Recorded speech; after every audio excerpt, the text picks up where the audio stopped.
eyes aren't what they used to be, so I have to bring it up to where I can see. Glad to be here today while Dan and Brenda are on vacation celebrating their anniversary.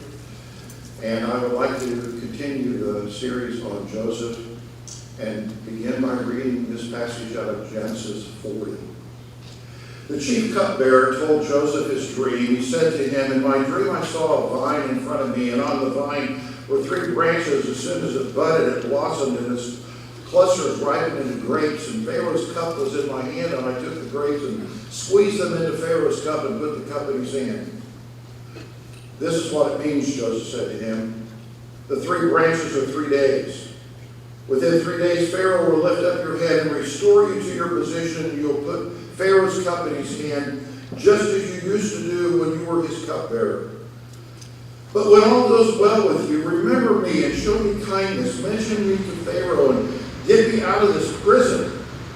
I was forcibly carried off from the land of the Hebrews, and even here I have done nothing to deserve being put in a dungeon." The cupbearer, however, did not remember Joseph. He forgot him. A man is escorted by 2 armed guards down an aisle lined with prison cells. He's afraid. He's discouraged. He feels hopeless. As he's being led to the cell that will be his home for the next several years, suddenly he hears one of the prisoners shout out, "Number 15!" And every prisoner up and down the line began to roar with laughter. And the new prisoner thought, "Well, that's weird. What's going on?" And then suddenly another prisoner yells out, "Number 57!" And again, every prisoner on the cell block suddenly breaks out and laughs again. And then as he nears his cell, he hears still another number 65. And the prisoners are laughing so hard they're crying. And then just as the door of his prison opens, he hears someone shout, "Number 12!" But there's nothing. No laughter. Nothing at all. Well, the new prisoner is absolutely dumbfounded. He has no idea what all this means. And he asks his new cellmate, "Why are all the prisoners laughing at numbers?" "Well, you see, it's like this. We hardly get any entertainment here, so we tell each other jokes, but we told each other the same jokes all the time. We have them numbered, so all somebody has to do is to mention the number. We remember that joke and we laugh." "Oh, okay, I see. But what about the guy who yelled out number 12? Why didn't anybody laugh?" "Well, you know how it is with some people. They just don't know how to tell a good joke." Well, I guess these guys were hurting for entertainment, and I know from my time in prison how hard that can be. Now, wait a minute. Before you jump to any conclusions, let me explain. No, I wasn't behind prison bars for some crime. Back when I was in high school in Rushville, Indiana, the principal of the high school thought it would be a good idea to put all of us guys on buses and ship us to the state prison in Greencastle, Indiana. I think he thought that would scare us into being good little boys for the rest of our lives. Well, a guard spent quite a bit of time taking us around the prison, and all of us guys, though, we were nervous. We thought, well, has the principal made a deal with the warden? Are we going to be kept here against our will? But thankfully, we got back on our buses and came back home. But as a result, I think I made an extra special effort to be a good little boy. But even though we may laugh at all this, if you're thrown in prison for years, it's no laughing matter. Now, most inmates are there because they deserve to be there. They've committed murder, they've committed child molestation, or kidnapping, or bank robbery, or some other crime. But once in a while, there's someone in prison who's innocent. He doesn't deserve to be there. Maybe a witness lied on the stand.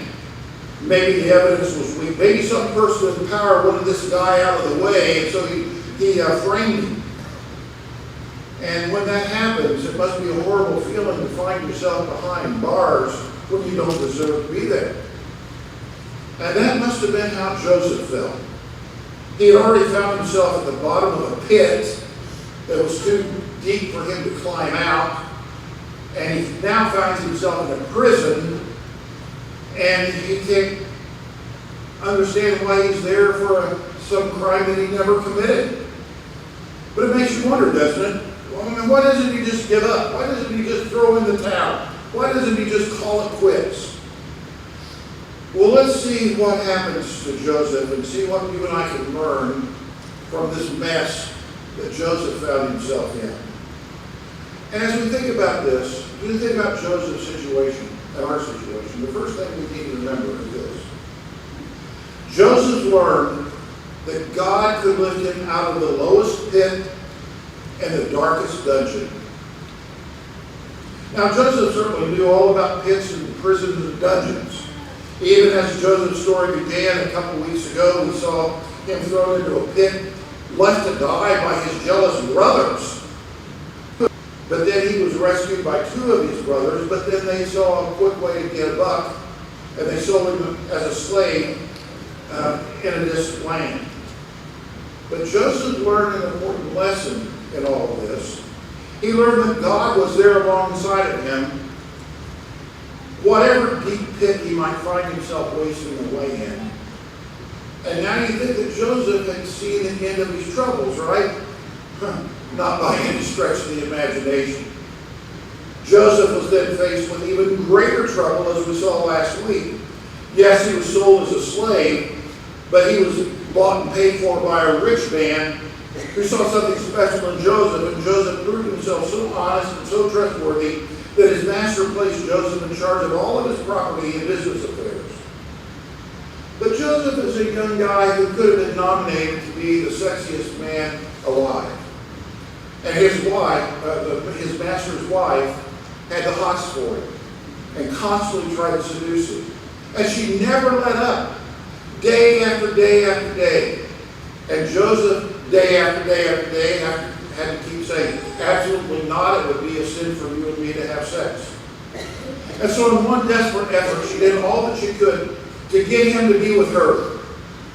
But Joseph knew that it would be a sin against God, a sin against his master, and a sin against his master's wife who was trying to seduce him if he were to give in to her. And also it would be a sin against himself. Because as the Bible makes it clear, the man who commits sexual immorality sins against his own body. But what does Joseph get for doing the right thing? There certainly wasn't a voice from heaven saying, "Good job, Joseph. Way to go. Hang in there." No. Instead, his master's wife turns on the crocodile tears and screams. And she lies to everyone, "Oh, Joseph tried to rape me." And everyone believes her. And now Joseph finds himself locked away in prison for a crime he didn't commit. But what does the Bible say? The Lord was with him, and he showed him kindness and granted him favor in the eyes of the prison warden. You see, God was determined to unlock the prison doors and set Joseph free. But God had something in mind for Joseph. He had a big plan for Joseph, and that meant that he just couldn't right at that moment throw the prison doors open and let Joseph walk out. Now, he could have done that, but God had a better thing in mind. Something that wouldn't be easy and meant that Joseph would have to spend more time in prison. While Joseph was in prison, an attempt was made on the king's life. Someone tried to poison him, and it was narrowed down to two suspects: the baker who served the king the food, and the cupbearer who served him drink.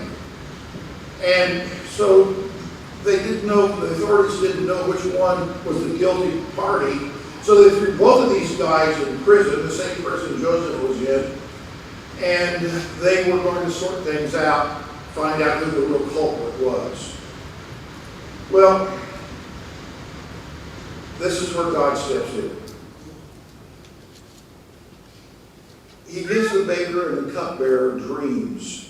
Not ordinary dreams, mind you, dreams that made them wonder, what in the world is going on here? And they had an idea that this was more than an ordinary dream. And so the cupbearer told Joseph, I had this weird dream last night. I dreamed that I was standing there in the presence of the king, and there were 3 branches of a grapevine in my hand, and I was squeezing grapes into the king's cup and serving him drink. What's that mean? And Joseph was told by God what to say, and Joseph said, well, that means in 3 days, 3 branches of the vine, 3 days, and you'll have your old job back. You'll be serving to the king again. So the baker heard that, and he spoke up and said, well, I had a dream last night too, and it was also weird. I dreamed that I had 3 baskets of bread on the top of my head, and birds were eating bread out of the top basket. What does that mean? And Joseph said, well, I'm sorry to tell you, that means in the 3 days, you'll be hanged, and the birds will be feeding on your body. And this happened exactly as Joseph had said. In 3 days, those investigating the attempted assassination on the king uncovered the facts. They came to the prison. They released the cupbearer, and then they hanged the baker, who was the real culprit, just as Joseph had said. And as the cupbearer is set free, Joseph said, Now remember me. Tell the king about me. Have me released. The trouble was, though, he didn't follow up on that promise. And so Joseph had to stay behind bars longer. How long? 30 days more? Guess again. 60 days? 6 months? A year? No, he had to stay behind prison bars 2 more full years. Wow. But God was not finished. That's when God gave the king a dream.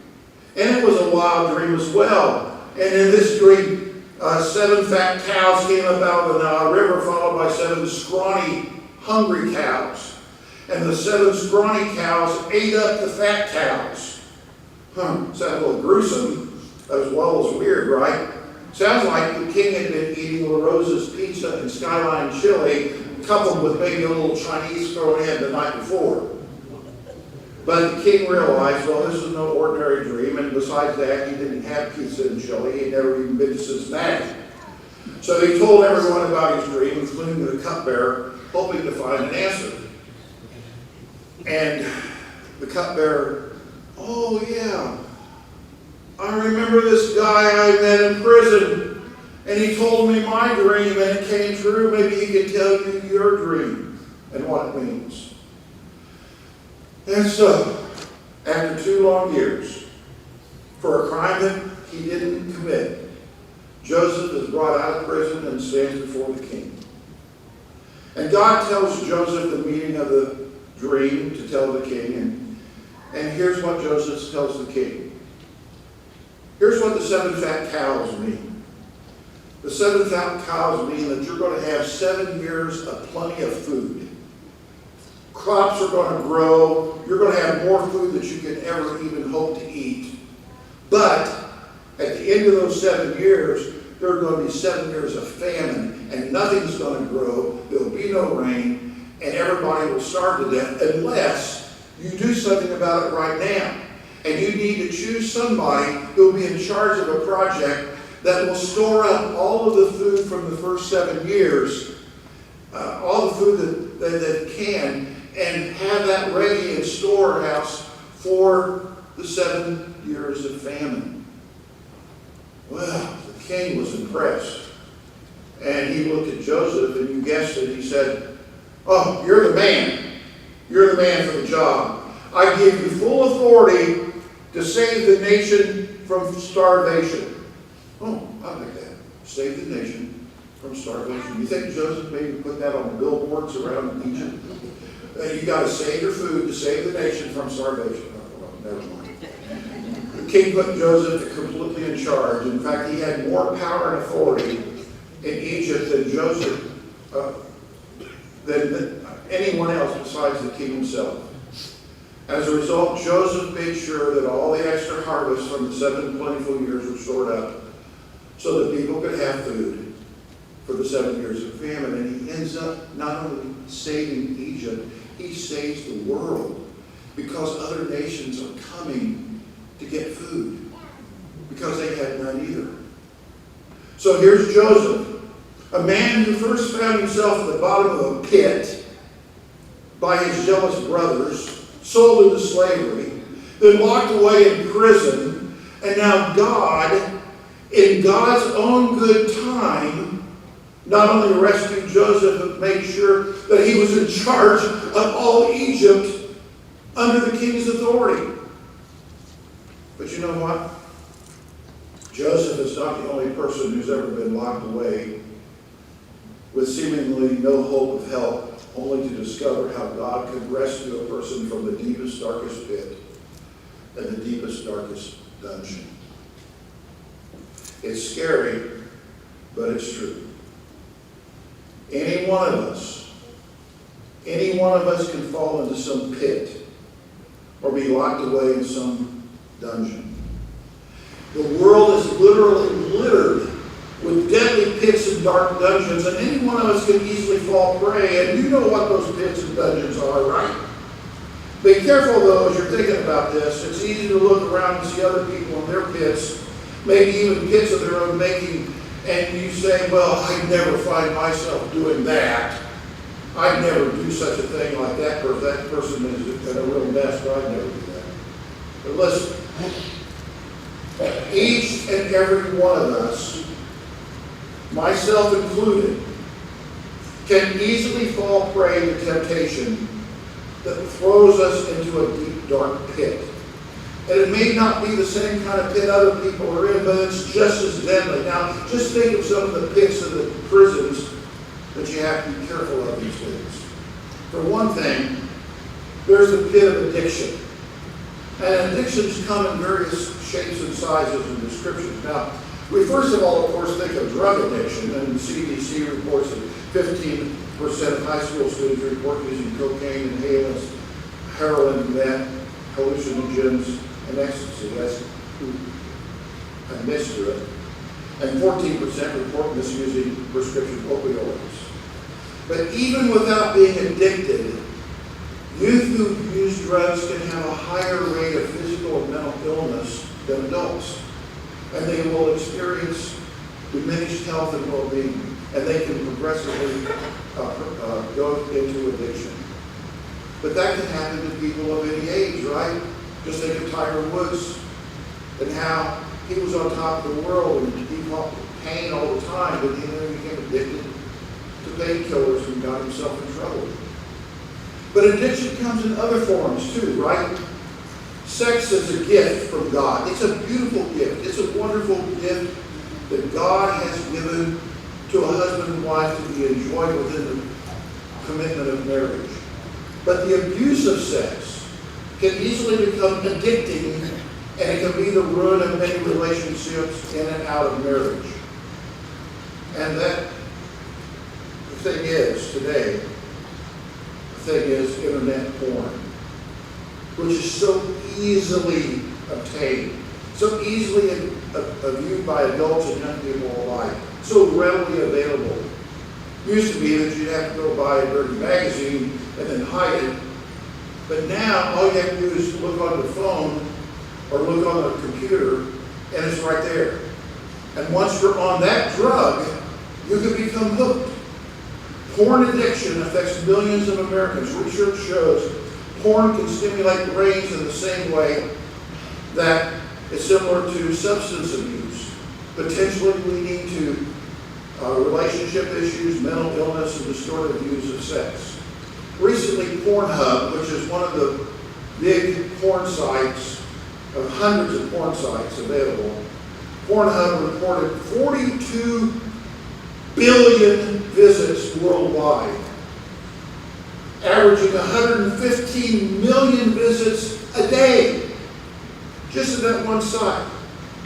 Globally, 70% of men aged 18 to 34 report watching pornography at least once a week. And men aged 18 to 24 comprise 40% of Pornhub's top demographic. And get this statistic. 92% of boys and 62% of girls are exposed to porn before the age of 11. The global porn industry reached $97 billion in income in 2023, and the addiction rate among women is climbing. It's easy for us to forget what the Bible says in all of this, that as a person thinks in his heart, so he is. And whatever things are pure and wholesome, think on those things. And Jesus made it clear that when we look upon a woman or look upon someone with lust, we've already committed adultery in our hearts. But also there's the addiction of sports betting and casino betting, which has become big these days. People have squandered their savings and even their homes and property and bank accounts thinking that they can make a fortune in one fell swoop. But winning and losing links to addiction. 6 years ago, sports betting was illegal. Now it's almost everywhere. And now it's legal in the vast majority of the states and has grown to an all-consuming part of our culture and identity of American athletes. Television programs on broadcast networks like ESPN highlight betting lines, with commentators proposing attractive wagers. And even individual athletes have signed lucrative deals to promote betting to the general public. It's vital that we remember the words of the Bible. A verse that we don't want to think about, but it's there. It says, the person who wants to be rich,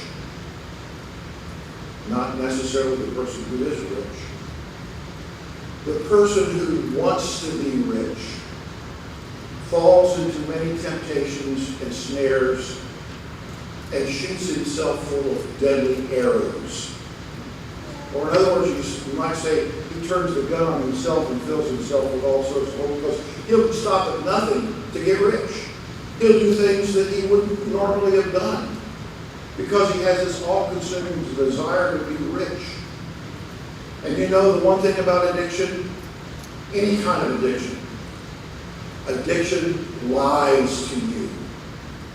It makes you say to yourself and to others, I don't have a problem. I'm in complete control. No, I don't have a drinking problem. No, I don't have a gambling problem. No, I don't have a porn problem. I can quit whenever I want to. I'm in control. And you know what? That's one big lie. And countless thousands of people have said that lie out loud to themselves and to others right before they lose a job, lose a relationship, lose a marriage, or even lose their lives. Yes, addiction is one of those deep, dark pits that any one of us can fall into. But there are other pits and other dungeons. There's the pit of grief and loss. Many of us have lost parents. I know when I lost both of mine in the very same year, I experienced deep depression. I told people afterwards that I felt like during those months after my mom and dad's death that I was in a pit. I actually used that terminology back at that time, not thinking about this sermon. I felt like I was down in a pit and I couldn't climb out. I couldn't shake the depression. But with God's help, God took me by the hand and got me out of that pit. But it took more than 6 months for that to happen before I could move forward. But I know that many of you have experienced grief in other ways. You have lost husbands, you've lost wives, you've lost even children. One of my closest friends from college ate lunch with me a couple weeks ago, and he reminded me that his son had died of cancer 10 years previously. And afterwards, he told me, he admitted, my wife and I were lost. We were empty. And we even thought about giving up on God. And some of you have lost loved ones like that. And some of you have lost jobs, a job that you've had for decades, and something taken away from you. You lost your home or worldly possessions. But there's another pit that we don't normally think of. It's the pit of old age. Jane and I like to kid each other sometimes. The most exciting part of our week is to walk hand in hand into some doctor's office or hand in hand in some pharmacy.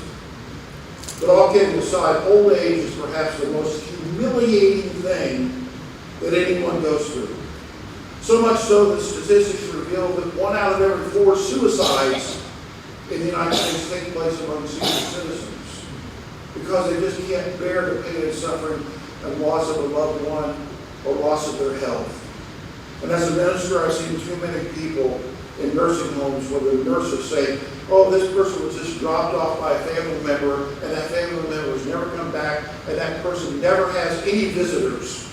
No one ever comes to see that person. And for many of us, we feel cast aside and ignored by society that prizes youth but discards the elderly. But for many of us, our minds have not grown old. Our minds keep telling us we can do what we did 30 years ago, but our bodies don't agree. But one of the greatest tragedies is when our minds forget loved ones and forget how to do the simplest things in life. Yes, there are many pits that lie before us, but there's one that affects us all. And that's the deepest, darkest pit and dungeon of all. That's the pit of sin and death and hell.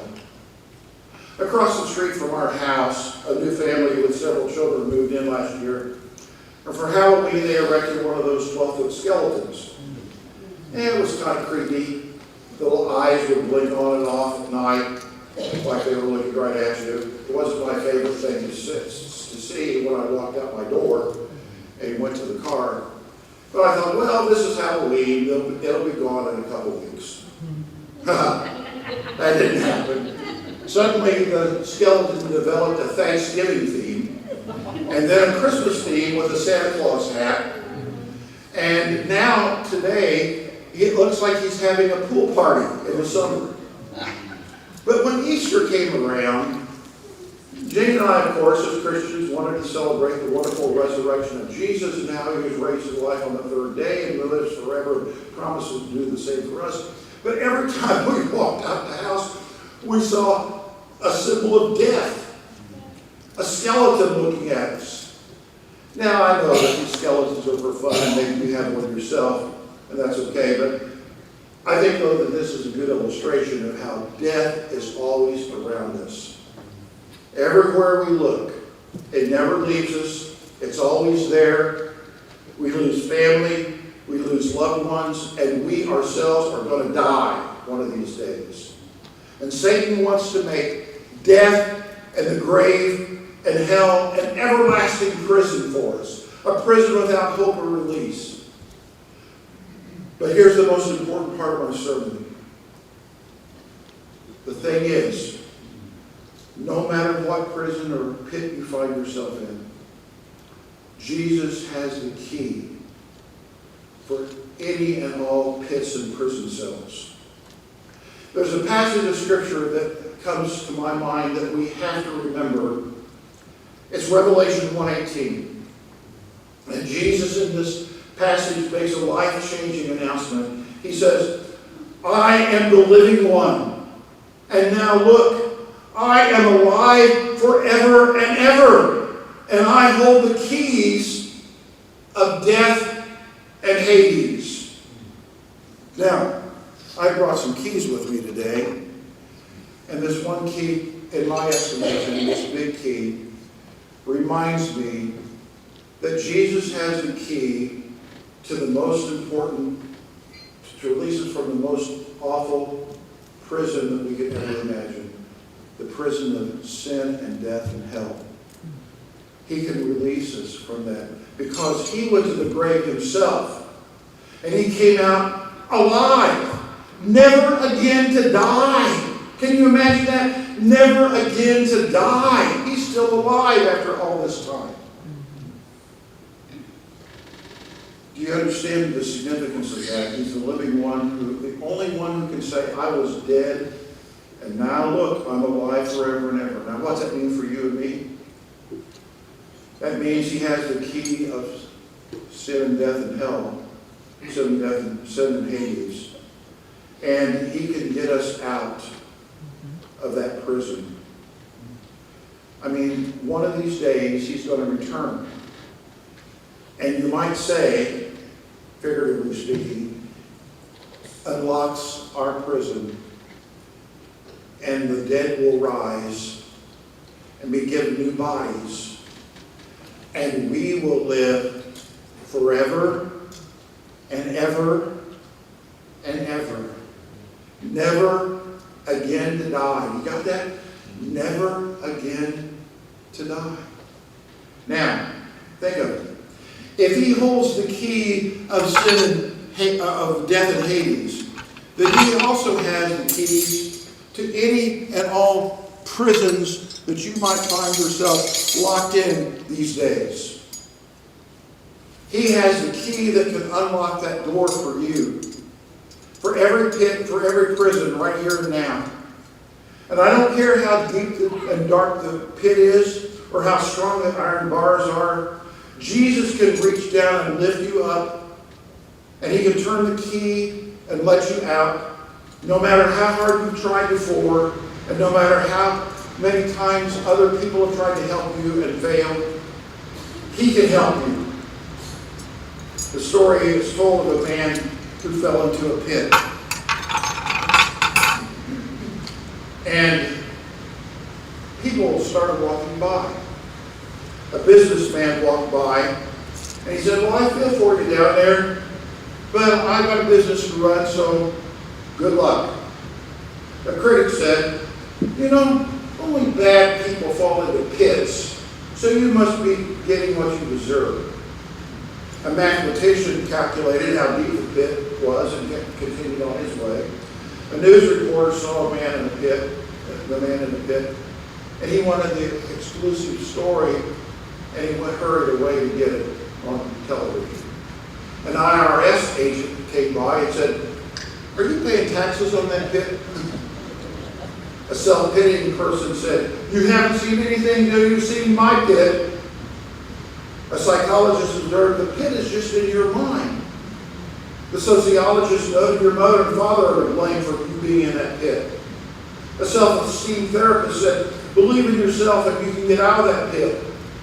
An optimist said, things could be worse. The pessimist came by and said, things will get worse. And every one of these people just walked by and left the man in the pit.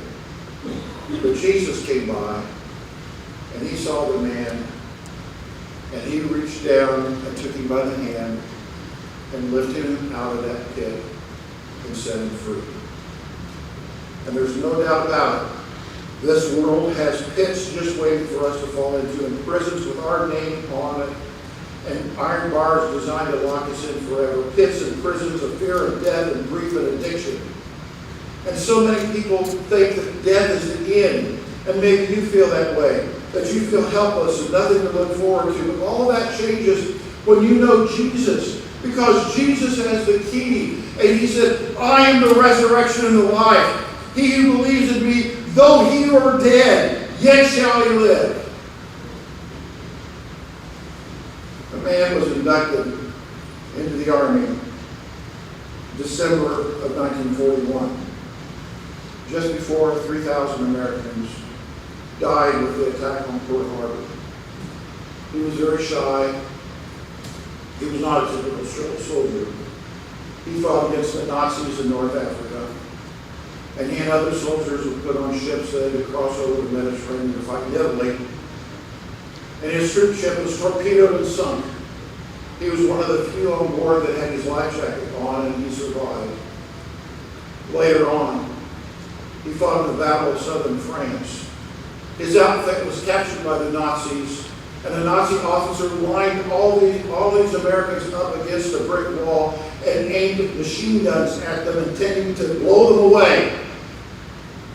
But just at the last second, a higher ranking officer came by to stop the execution, and they were sent to Stalag 7A, a prison war camp, where he spent the last months of 1944 and the first months of 1945. While there, he was half starved to death. Every day, the enemy soldiers would throw in some rotten potatoes, a loaf of black bread, and a bucket of water. And if you got something, you were lucky. And if you didn't, well, you just had to wait till the next day and take your chance. And when he was finally freed by General Patton's troops in April of 45, he had to stay in the hospital for some time because he was so malnourished. You could put your fingers like this around his waist. In the years that followed, he came back to the joyful tears of his mother and father, who had been told he had been killed in action. But then, back in the States, he fell in love with a woman. But because he was so shy and backward, in spite of all his war experiences, whenever he talked to her, he had to have a newspaper in front of his face because he was too ashamed to talk to her face to face. But they were married, and somehow, I still don't know how, I was bored. I mean, with Dad having newspapers, I don't know how fun. But you know what? As a little boy, I remember my dad was suffering with post-traumatic stress. And he would wake up in the middle of the night thinking that he was being attacked.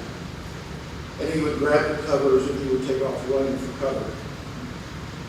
And he'd hit a wall. And that would wake him up. I remember that clearly. I remember the day that my dad went to church for the first time. He was soon baptized. But on a Sunday night, because he was too backward to be in front of a large crowd.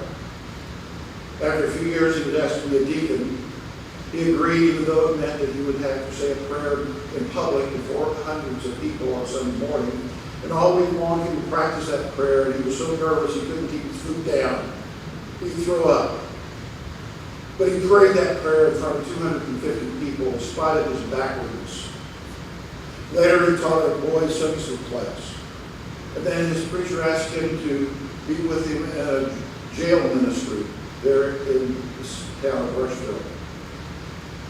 And the prisoners in the jail at first didn't want to listen to this preacher and his companion. And then my dad walked up to the bars and said, you know, I used to be behind bars too. And they said, oh no, not you, yeah. And then he told about his prisoner of war experience. And he baptized several men over the next 20 years who would write letters to him thanking him for what he did. At the age of 60, he preached his first sermon. At the age of 70, he became a preacher of a small church in Greensburg, Indiana, and he doubled the size of that church in 6 years. And then my mother's health deteriorated, and he was forced to quit preaching to take care of her. But I want you to know, God helped my dad.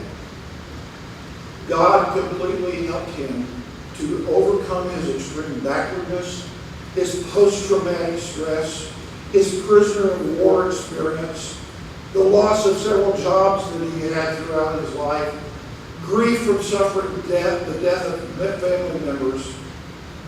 My dad has been with the Lord now for 26 years. His blood flows through my veins. I'm unworthy to stand in his shadow. But my dad taught me something. He taught me that no one should ever think that they're in some dark prison destined to be engulfed in that darkness forever. It doesn't matter what you go through or where you find yourself. It doesn't matter how you feel that you just can't make it, or you can't go through what you're experiencing, and you don't know where you are and how to find yourself. It doesn't matter that you think that you're not worthy or that you just don't have what it takes. None of those things matter if God is in your life. And you may feel forsaken, but you're not forgotten. God knows where you are. He knows you through and through. And He knows how hard it is He knows what you're up against. He knows you and He loves you. And He wants to take you by the hand and turn the key and unlock whatever prison you might find yourself in. No matter how you think it's impossible to get out. And in fact, God can even help you. Help others get out of the prison. Just like my dad helped people get out of the jail ministry, get out of prison through the jail ministry and be baptized.